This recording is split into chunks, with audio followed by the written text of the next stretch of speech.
Welcome to my channel. हमने last lecture में classical mechanics के कुछ एमसीक्यूज़ को डिस्कस किया था। आज भी हम क्लासिकल मैकेनिक्स से ही रिलेटेड कुछ एमसीक्यूज़ को डिस्कस करेंगे। तो बिना टाइम वेस्ट किए हम अपनी वीडियो को स्टार्ट करते हैं। द फर्स्ट क्वेश्चन जो है वो है वर्क क्या है? एक स्केलर क्वांटिटी है, वेक्टर क्वांटिटी है, या बेस क्वांटिटी है, या नन ऑफ दीज है। अगर आपको वर्क का फार्मूला आता होगा तो आप इजीली बता सकते हो ये कौन सी क्वांटिटी है। वर्क का जो फार्मूला होता है वो होता है F.D। याद रखना, जब भी किसी भी फार्मूले में डॉट प्रोडक्ट आ जाए, ठीक है ना, इसका मतलब है कि ये एक स्केलर क्वांटिटी है। इसके लिए डायरेक्शन की ज़रूरत नहीं होती। इस वर्क के लिए हमें डायरेक्शन की ज़रूरत नहीं होती, हमें जस्ट मैग्नीट्यूड की ज़रूरत होती है। तो इस फार्मूले से हमें पता चल गया कि ये एक स्केलर क्वांटिटी है। अगर यहाँ क्रॉस प्रोडक्ट होता, ठीक है ना, तो ये फिर ये वेक्टर क्वांटिटी होती, क्योंकि उसको डिस्क्राइब करने के लिए हमें डायरेक्शन भी चाहिए होती है, उसके साथ मैग्नीट्यूड और डायरेक्शन दोनों चाहिए होती हैं। स्केलर क्वांटिटी में सिर्फ और सिर्फ हमें मैग्नीट्यूड चाहिए होती है, डायरेक्शन की ज़रूरत नहीं होती। तो वर्क हम डॉट प्रोडक्ट से बता सकते हैं कि ये एक work is a scalar quantity. तो राइट आंसर है ए। ठीक है, आगे है नेक्स्ट क्वेश्चन को देखते हैं। If force and displacement are in opposite direction the work done will be. अगर फोर्स और डिस्प्लेसमेंट की डायरेक्शन ऑपोजिट है, फिर वर्क डन क्या होगा? पॉजिटिव होगा, नेगेटिव होगा, ज़ीरो होगा, या इनिशियल वर्क? देखो, लेट्स सपोज ये एक बॉडी है, फोर्स लग रही है इस डायरेक्शन में और डिस्प्लेसमेंट हो रहा है इस डायरेक्शन में। तो जो स्ट्रेट लाइन का एंगल होता है वो होता है 180। ठीक है, बिल्कुल ऑपोजिट लग रही है। तो हमें वर्क का फार्मूला पता है F.D। ठीक है, इसको जब हम ओपन करते हैं तो FD cos थीटा लिखते हैं। ठीक है, और एंगल हमने पुट करना है 180। तो FD cos 180 होता है -1। तो जो हमारा आंसर आएगा, माइनस स्टार्ट में लिख दो -FD। तो जो वर्क डन क्या हुआ? नेगेटिव। तो work done will be negative if force and displacement are in opposite direction. तो द राइट आंसर क्या होगा? बी। वर्क डन जो है ना नेगेटिव है। ठीक है, राइट आंसर बी। तो नेक्स्ट क्वेश्चन हम चलते हैं। नेक्स्ट क्वेश्चन है work done is maximum. Work done maximum कब होगा? When angle between force and displacement is.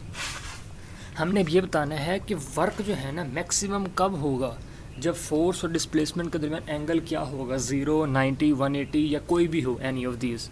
देखो, अगर ये एक बॉडी है, फोर्स की डायरेक्शन ये है, अगर डिस्प्लेसमेंट की डायरेक्शन भी यही हो, तो एंगल क्या इनके दरमियान होगा?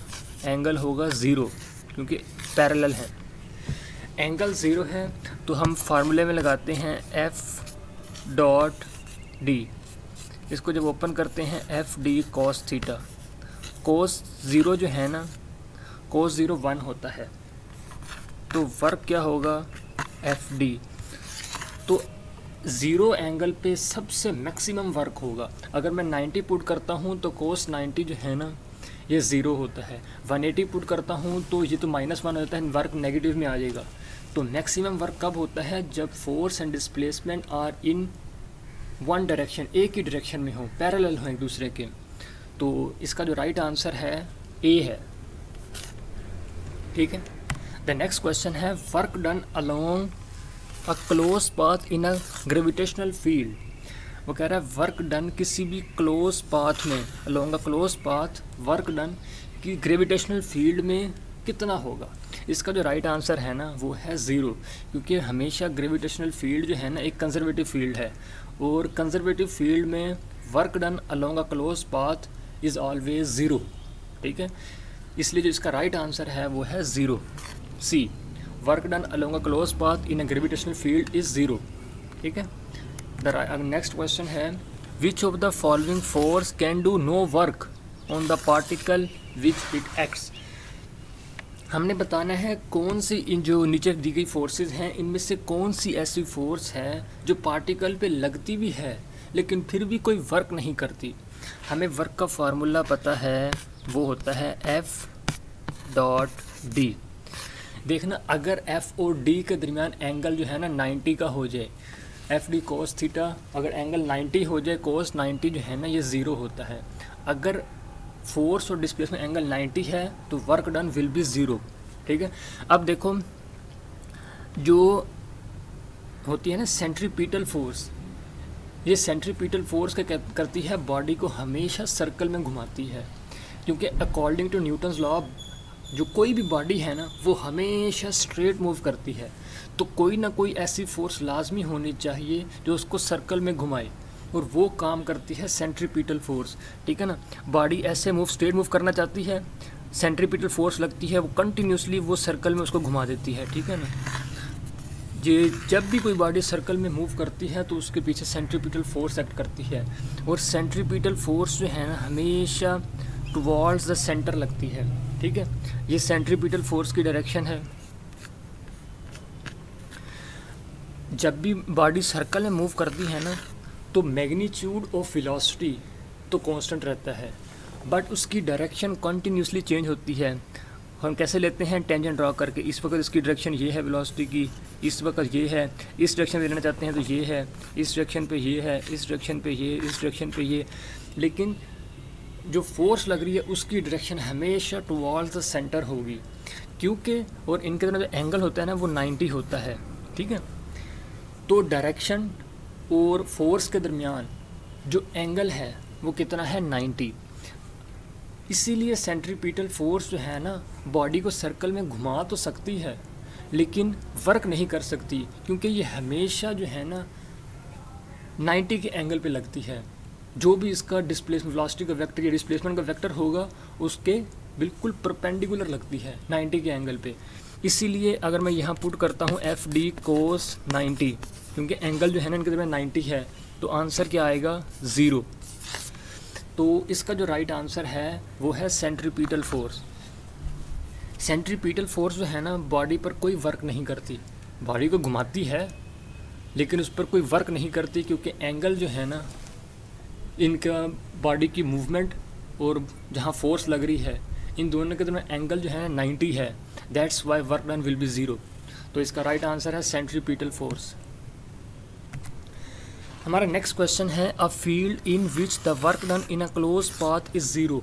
मैंने पहले बताया है कि work done in a close path is 0 कब होता है, किस फील्ड में, हमेशा होता है कंजर्वेटिव फील्ड में। इसका राइट आंसर है बी, कंजर्वेटिव फील्ड में work done along a close path is 0। हमारा नेक्स्ट क्वेश्चन है, the work done bye a force keeping on object in circular motion with constant speed. मैंने बोला है जब भी कोई बॉडी सर्कल में मूव करती है उसकी स्पीड कांस्टेंट रहती है, लेकिन उसकी डायरेक्शन जो है ना ऑलवेज हमेशा चेंज होती रहती है। ठीक है, उसकी डायरेक्शन हमेशा चेंज होती है, लेकिन उसकी जो स्पीड है, स्पीड क्या होता है, यही होता है ना कि उसकी मैग्नीट्यूड ऑफ वेलोसिटी कांस्टेंट, लेकिन direction of velocity always changes. ठीक है, अब हमने बताना है कि ऐसी कौन सी फोर्स है, द वर्क डन, जो फोर्स जो है ना बॉडी को सर्कल में घुमाती है वो कितना वर्क करती है।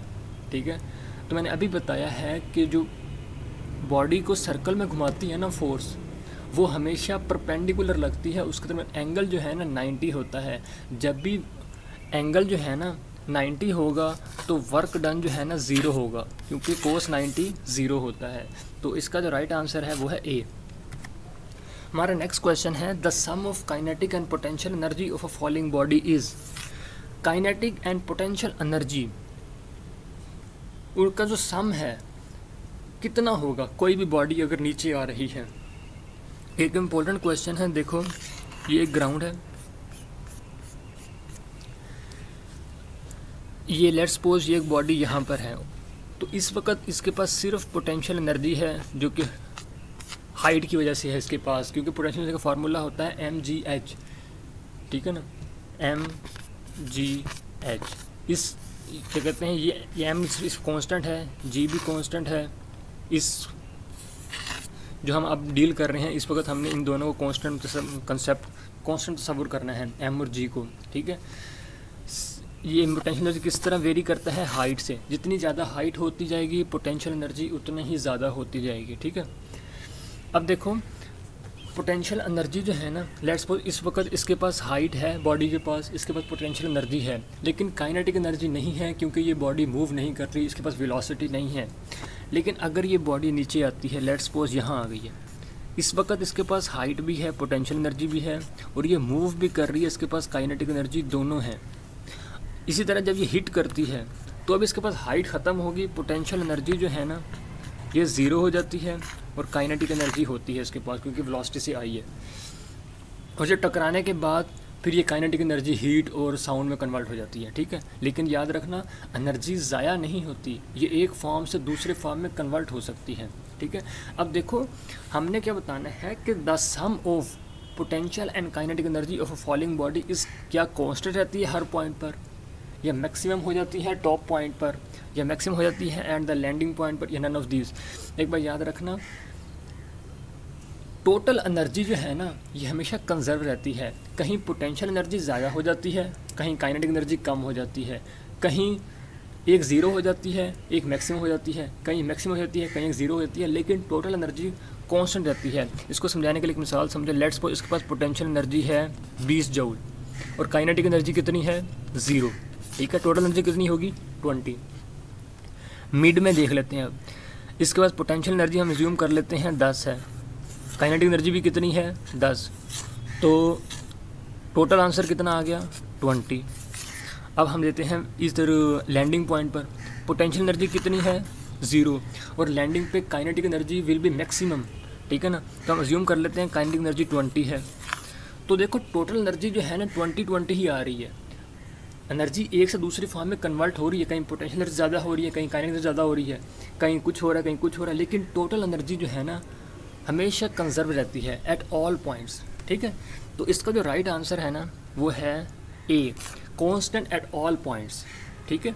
The sum of kinetic and potential energy of a falling body is constant at all points, ठीक हो गया।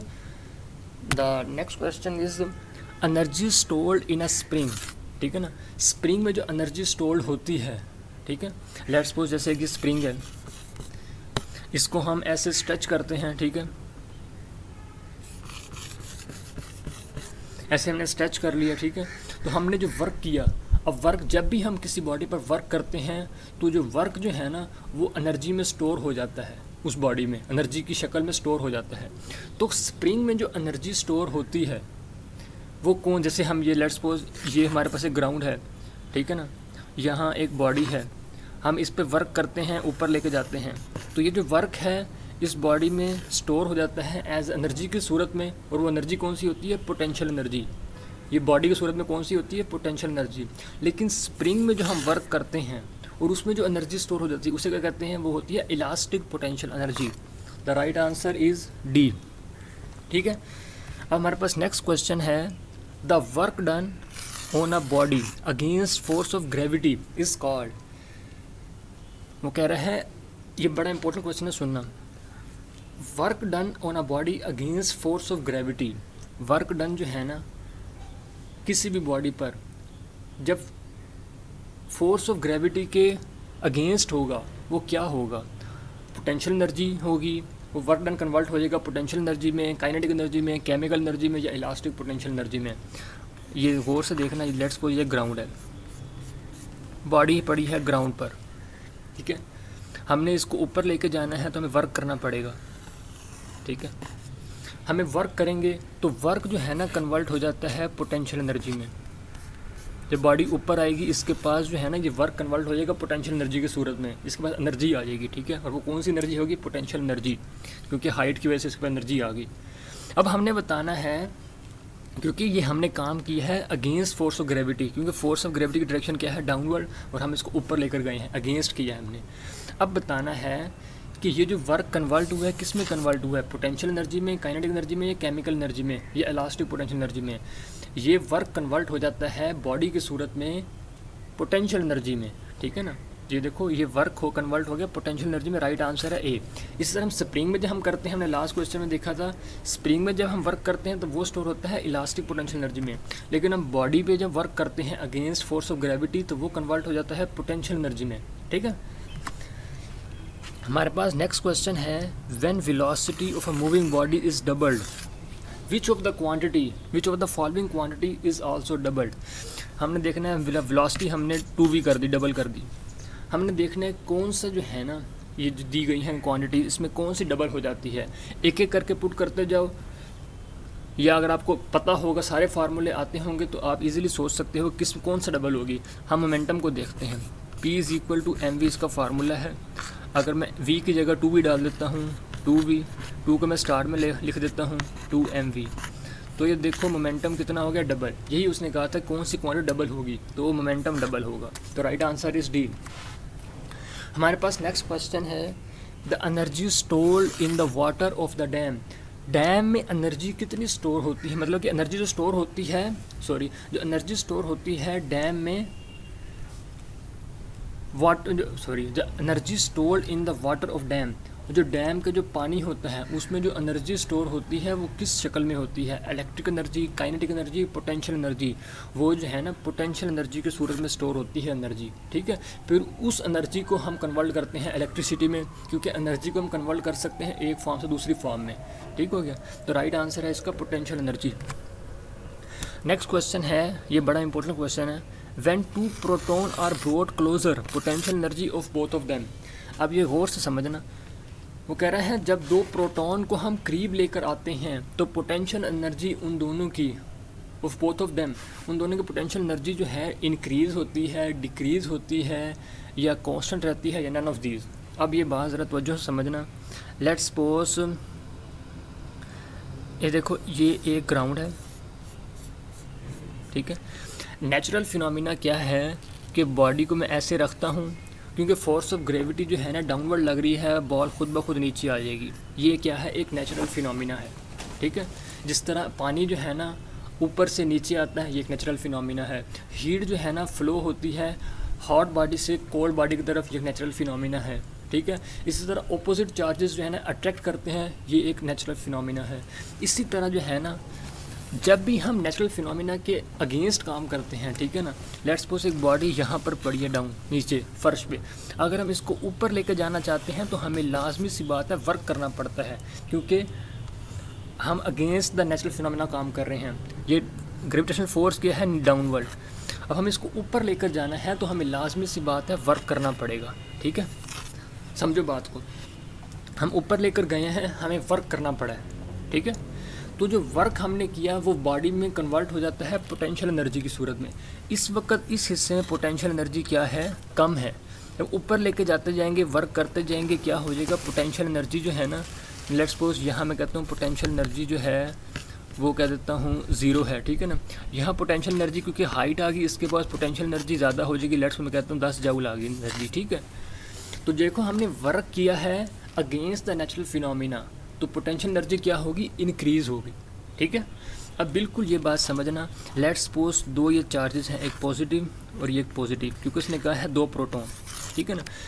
तो नेचुरल फिनोमिना क्या है, ये एक दूसरे को रिपेल करेंगे, ये एक नेचुरल फिनोमिना है। अगर हम अगेंस्ट द नेचुरल फिनोमिना काम करना चाहेंगे, इसको करीब लेके आना चाहेंगे, ठीक है ना, इसको अगर मैं करीब लेके आना चाहता हूँ तो हमें क्या करना पड़ेगा, वर्क करना पड़ेगा। मैंने कहा जब ये देखो यहाँ भी वर्क मुझे करना पड़ा अगेंस्ट द नेचुरल फिनोमिना, तो क्या हो गया, पोटेंशियल एनर्जी इसकी इंक्रीज़ होगी। इसी तरह मैं इसको जब करीब लेके आऊँगा, वर्क करूँगा, तो जो वर्क होगा कन्वर्ट हो जाएगा इसकी पोटेंशियल एनर्जी में।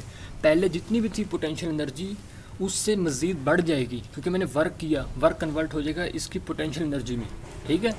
तो अब समझो जब मैं करीब लेके आया हूँ तो पोटेंशियल एनर्जी क्या होगी, इसकी इंक्रीज़ होगी। तो राइट आंसर क्या है, ए। When 2 protons are brought closer, potential energy of both of them will be increased, ठीक है, समझ आई बात की। तो नेक्स्ट क्वेश्चन है, the work done by the applied force is equal to the change in kinetic energy, this is called. ये एक important question है। जब भी कोई भी फोर्स लगती है, ठीक है ना, तो वर्क डन होता है, ठीक है ना, जब डिस्प्लेसमेंट भी हो, तो तो वो कह रहा है जब भी वर्क डन होता है वो इक्वल होता है उसकी, देखो वर्क डन जब भी होता है काइनेटिक एनर्जी में चेंज होता है। तो ये कह रहा है कि कौन सा प्रिंसिपल है, ये प्रिंसिपल है वर्क एनर्जी प्रिंसिपल। लेकिन पहले ये समझ लो जब भी वर्क लगता है तो काइनेटिक एनर्जी में चेंज क्यों होता है। देखो वर्क क्या होता है, F.D, मतलब उसके ऊपर फोर्स लग रही है। जब भी फोर्स लगती है तो क्या होता है, एक्सेलरेशन प्रोड्यूस होता है। जब भी एक्सेलरेशन प्रोड्यूस होता है वेलोसिटी में चेंज होता है। तो जब भी वेलोसिटी में चेंज होगा काइनेटिक एनर्जी में चेंज होगा, क्योंकि काइनेटिक एनर्जी क्या है, हाफ mv²। ठीक है, इसीलिए कहा जाता है जब भी वर्क लगेगा, वर्क होगा मतलब इसकी काइनेटिक एनर्जी में चेंज होगा। ये लिखा वर्क जब भी लगे काइनेटिक एनर्जी में चेंज होगा, इसे कहते हैं वर्क एनर्जी प्रिंसिपल। तो राइट आंसर क्या है, ए। ठीक है, अब हम नेक्स्ट क्वेश्चन पर चलते हैं। वो है एक particle of mass m has momentum p, it's kinetic energy will be. Kinetic energy का में फार्मूला आता है, वो होता है हाफ mv²।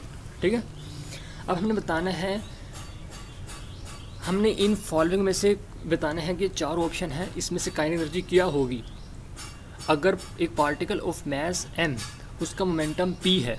ठीक है, अब हमने देखना है एक पार्टिकल का मास तो है m लेकिन उसकी में वेलोसिटी नहीं दी गई, हमें मोमेंटम दिया गया है। तो अब इसको जो है ना मोमेंटम में कन्वर्ट करेंगे। हमें मोमेंटम का फार्मूला पता है, p = mv होता है। तो हम क्या करेंगे, ऊपर भी m से मल्टीप्लाई कर देते हैं और नीचे डिवाइड भी कर देते हैं। ठीक है, कर सकते हैं हम।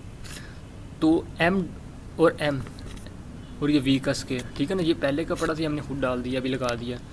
तो m और m क्या हो जाएगा, m का स्क्वायर, और ये क्या हो जाएगा, v का स्क्वायर, और नीचे क्या है m। ठीक है, अब इसको मैं ऐसे लिख सकता हूँ, स्क्वायर लिख सकता हूँ। ठीक है ना, मतलब कि ब्रैकेट बंद करके एक बार हम ऊपर लिख सकते हैं। ठीक है ना, मैथ का असूल है। और नीचे क्या लिख दिया, 2m। अब देखो mv क्या है, p है, इसका स्क्वायर है p²/2m। तो काइनेटिक एनर्जी को हम इस तरह लिख सकते हैं मोमेंटम की सूरत में, p²/2m। तो ये राइट आंसर है, ये c, p²/2m। ठीक है, नेक्स्ट क्वेश्चन है the work done in moving a body from earth surface up to infinity is known as. अब ये समझना बड़ी इंपॉर्टेंट बात है, बड़ा इंपॉर्टेंट क्वेश्चन है ये। देखो ये एक ग्राउंड है। ठीक है, देखो हर चीज़ की एक लिमिट होती है, जैसे कि हर चीज़ की लिमिट होती है कि उस हद तक इसका काम आता है, उसके बाद ये काम नहीं कर सकती। ग्रेविटेशनल फील्ड जो है ना, इसकी एक लिमिट है जहाँ तक ग्रेविटेशनल फोर्स जो है ना एक्ट कर सकती है। उससे ऊपर अगर हम चले जाएं तो ग्रेविटेशनल फोर्स जो है ना, जो ग्रेविटी होती है वो एक्ट नहीं करती। देखो ये कोई हम बॉल ऊपर फेंकते हैं, ठीक है ना, तो ग्रेविटेशनल फोर्स की वजह से बॉल वापस नीचे आ जाती है। हम अगर और ज़ोर से फेंकें फिर नीचे आ जाएगी। हम अगर इतनी ज़ोर से फेंकें, क्योंकि देखो फोर्स जो है ना, जैसे डिस्प्लेसमेंट ज़्यादा होता रहेगा फोर्स जो है ना वो कम होती जाएगी। ठीक है ना, डायरेक्टली इन्वर्सली प्रोपोर्शनल है डिस्टेंस के। हम दूर जाते जाएंगे, जैसे दूर जाते जाएंगे फोर्स कम होती जाएगी। ठीक है, हम अज्यूम कर लेते हैं कि ये बहुत ही इन्फिनाइट, बहुत ही दूर है, ये ग्राउंड से बहुत दूर मैंने एक रीजन ले लिया। अज्यूम कर लेते हैं कि इस हिस्से तक जो है ना ग्रेविटेशनल फोर्स जो है ना, ज़मीन की ग्रेविटी एक्ट करती है, इससे ऊपर एक्ट नहीं करती। ठीक है, उसको जो है ना ग्रेविटेशनल फोर्स का असर ख़त्म हो जाता है। ठीक है, अब देखो अगर मैं कहता हूँ मैंने ये बॉडी यहाँ पड़ी थी, इसको मैं यहाँ लेकर गया, इसकी पोटेंशियल एनर्जी क्या होगी, इंक्रीज़ होगी। अगर मैं इसको यहाँ तक ले जाता हूँ, इसकी मज़ीद इंक्रीज़ हो जाएगी। अगर मैं इतना इसको ज़ोर से फेंकता हूँ कि इस रीजन से ही बाहर ले जाता हूँ जहाँ तक ग्रेविटेशनल फोर्स का असर ही ख़त्म हो जाता है, यहाँ जब बॉडी आ जाएगी फिर बॉडी नीचे वापस नहीं आएगी, क्योंकि फोर्स का असर ही ख़त्म हो गया ग्रेविटेशनल फोर्स का। तो हमें कितना वर्क करना पड़ा बॉडी को अर्थ से, ज़मीन से लेकर जाने में, इनफाइनाइट में। ठीक है ना, जो हमें वर्क करना पड़ा जितना, वो वर्क कन्वर्ट हो जाता है उसकी एनर्जी में। तो जो एनर्जी उस टाइम बनती है उसे कहते हैं एब्सोल्यूट पोटेंशियल एनर्जी। ठीक है ना, वो हमें कितना वर्क करना पड़ा है बॉडी को ज़मीन से इनफाइनाइट लेके जाने पे, जहाँ फोर्स ऑफ ग्रेविटी का असर ख़त्म हो जाए, उस वर्क जो है ना फिर वो कन्वर्ट हो जाता है पोटेंशियल एनर्जी में। लेकिन वो जो पोटेंशियल एनर्जी होती है वो होती है एब्सोल्यूट पोटेंशियल एनर्जी। ठीक है, समझ आइए बात। द राइट आंसर क्या है, सी।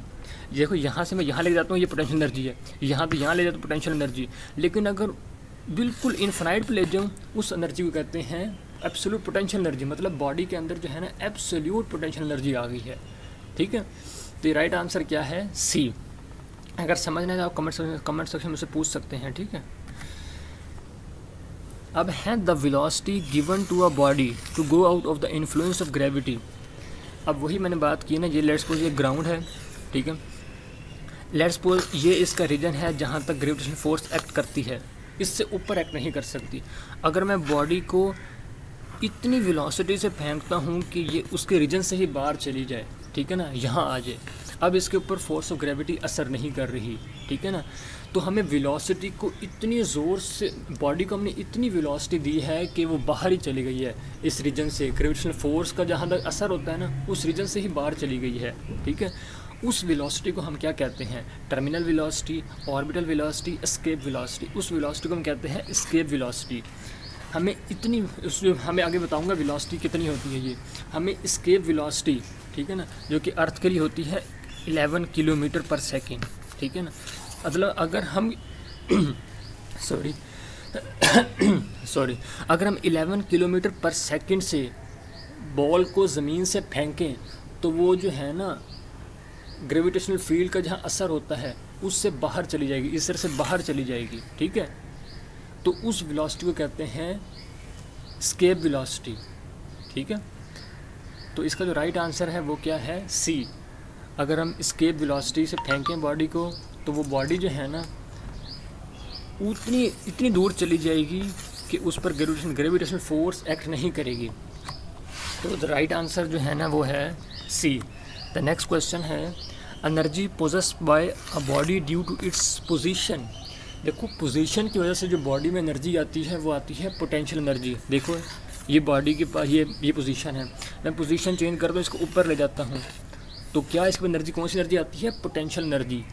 पोजीशन की वजह से जो एनर्जी आती है वो होती है पोटेंशियल एनर्जी, और जो वेलोसिटी की वजह से एनर्जी आती है वो होती है काइनेटिक एनर्जी, ठीक है। तो इसका जो राइट आंसर है वो है potential energy, C. Next question है the ability of a body to do work. Body की जो काबिलियत है कि कोई वर्क कर सके उसे क्या कहते हैं, उस काबिलियत को कहते हैं एनर्जी, ठीक है। राइट आंसर क्या है, बी। नेक्स्ट क्वेश्चन है मैकेनिकल एनर्जी की कितनी टाइप या टाइप्स हैं, ठीक है ना। मैकेनिकल एनर्जी 2 टाइप्स की होती हैं, kinetic energy and potential energy. तो राइट आंसर है C, both of them. Next question है if the mass and speed of the body are doubled then kinetic energy. Kinetic energy का formula क्या होता है, हाफ mv²। हमने क्या करना है, मास और स्पीड को दोनों को डबल कर देना है, ये भी 2m ये भी 2v। मैं यहाँ पुट करता हूँ, हाफ m कितना है 2m कर दिया, और वेलोसिटी कितनी कर दी 2v, और ये पूरे का स्केयर रहेगा, ठीक है। अभी देखना हमने कैंसिल आउट नहीं करना, क्योंकि हमने काइनेटिक एनर्जी बतानी है कि कितनी गुना इंक्रीज कर गई है, ठीक है। तो 1/2 2 ये 2 का स्केयर 4 होता है, 4 × 2 से खाएगा तो क्या हो जाएगा 8 mv। 8 को मैं स्टार्ट में लिख देता हूँ, तो ये 8 mv, ठीक है।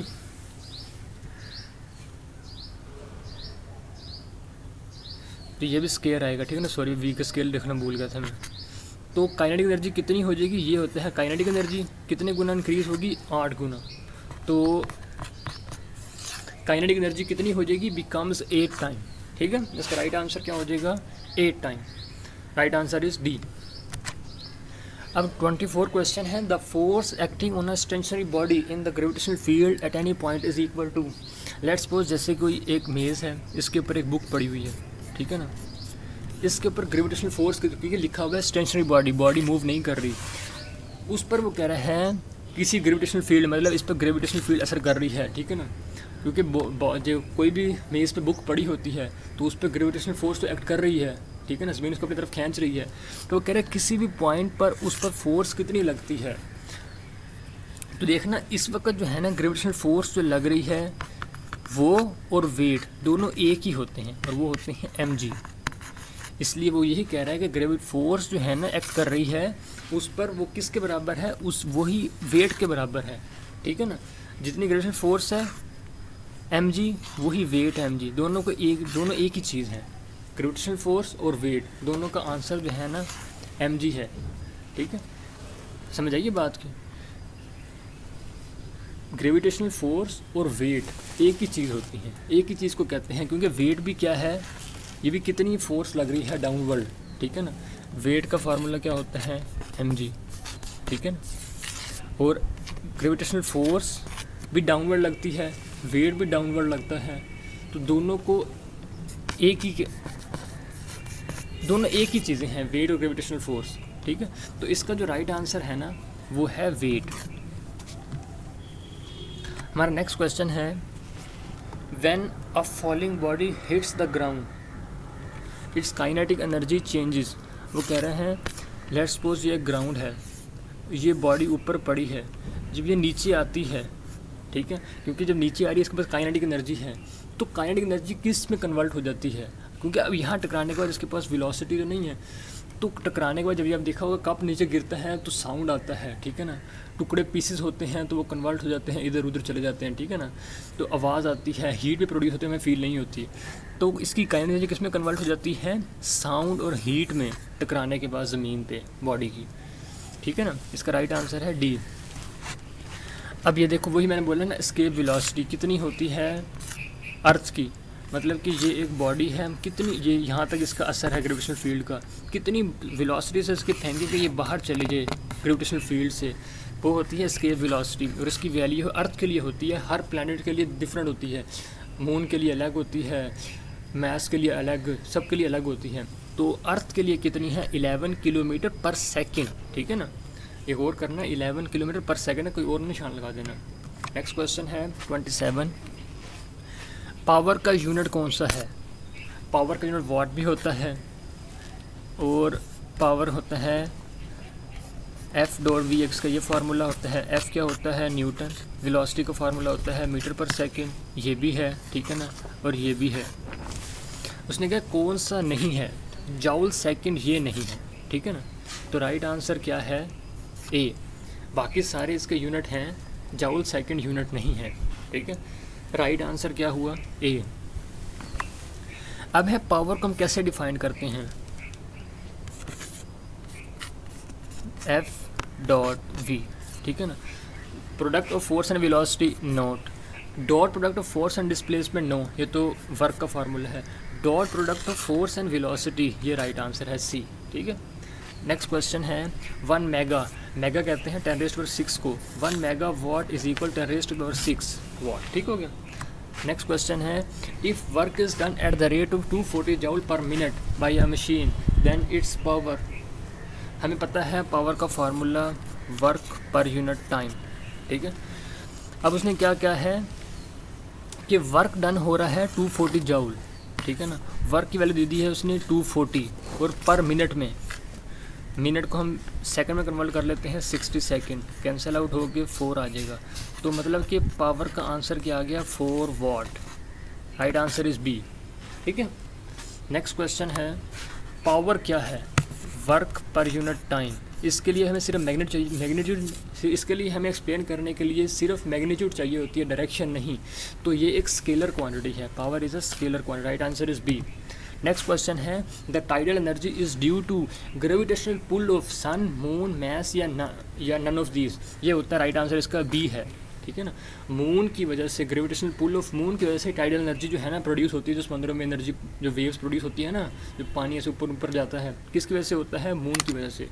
Next question is, the heat energy produce by radio active decay in the earth interior. ज़मीन के अंदर जो है ना बहुत सारे रेडियो एक्टिव एलिमेंट्स हैं, अल्फा बीटा गैमा, उससे हीट निकलती है।